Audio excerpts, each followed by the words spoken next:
So you downloaded Daggerfall after hearing some good stuff about it, and you're excited to create your own character and start adventuring.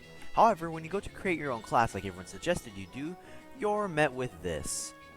If you're lost and don't know where to begin creating your character, let me help you out. Before we continue though, let me make it clear that this guide is for Daggerfall Unity, more specifically the version you get off of GOG or GOG, I don't know how you pronounce it. So things will probably be different for you if you're using the classic version from the 90s. With that said though, let's just get into it.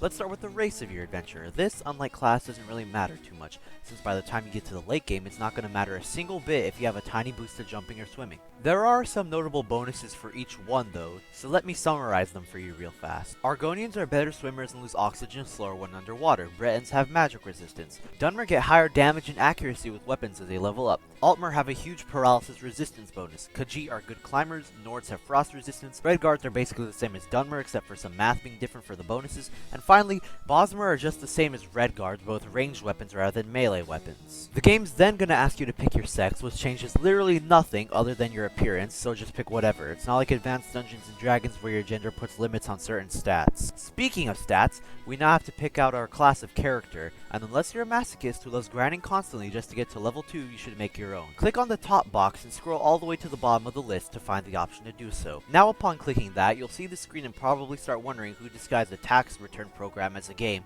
but bear with me here and let's break it down. At the far left of the screen is your stats. By lowering the values of one stat, you get to use those points towards a different stat.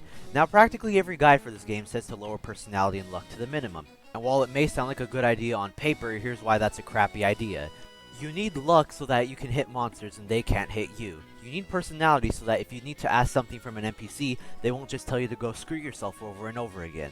It's also especially useful if you get arrested so that you can negotiate your freedom. However, I gotta admit that you probably don't want to dump all your points into them at the start, so it's a good idea to put them at like 35 right now, 25 at minimum. The rest are pretty self-explanatory, so just change them as you please. Now for your skills. Pretty self-explanatory also, but in this game there are definitely some things you should know.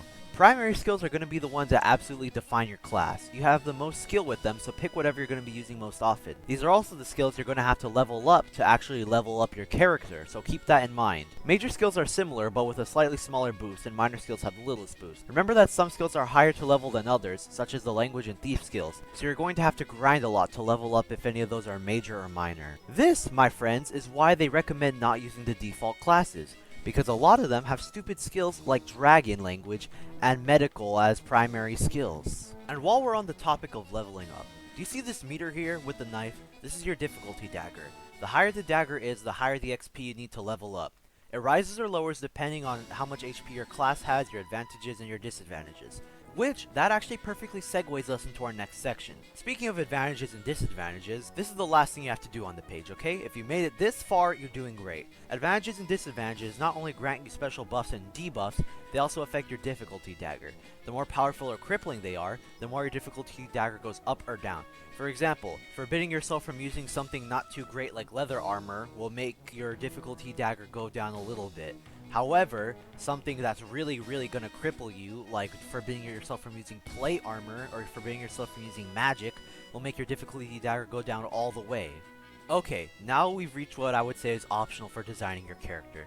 See this button that says Edit Reputations? By using this, you get to change how different types of NPCs react to you. Pretty self-explanatory, but I thought it was worth a mention. You change them similarly to how you change your stats. You just gotta click on the corresponding meter to change it. Okay, good job, you did it. We're out of the woodworks now. Character creation only gets easier from here. After you've taken care of your class, it's time to choose your background. Relatively easy and self-explanatory. If you decide to answer the questions and choose your own background, it literally tells you what you're changing.